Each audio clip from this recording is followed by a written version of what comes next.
wait a sec, can you just start again? Stupid me, sorry, go on. Brunel building at the front was the dock where churns were unloaded, and later on bulk milk. And in behind was the powder room when I started. It made roller powder, which also had tanks for the condensed milk, and the condenser house that made that was behind.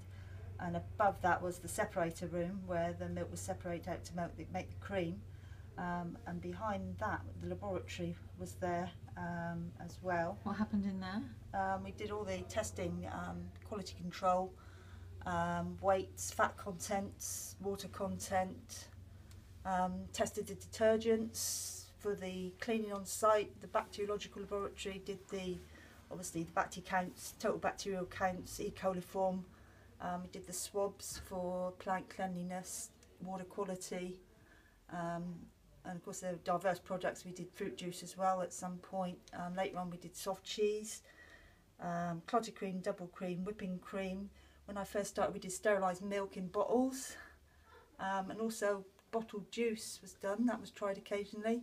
There was one trial that we did with something called Juicy Lucy, which was a mixture of fruit juice and milk. That didn't seem to go anywhere, surprisingly enough. And then, of course, the main part of the site was the bottled milk plant, and later on the poly bottles and the milk cartons. I remember the initial trials of using organic milk. When we started doing that, that would be brought in a separate milk tanker and put in its separate little transient tank and bottled at the cartons actually at the end of the day. And that sort of replaced, because when I started there was Channel Island milk, but of course that went out of fashion because that was too high fat with the latest health things coming in. That disappeared, and we used to do the little third pinty bottles of milk for the schools as well. And that was something that gradually disappeared off the map. Right. And then it moved, so you say that because it all used to be on this site, and then well, it expanded. Obviously, the original bottling plant was actually in the building that was later on used for the cream room.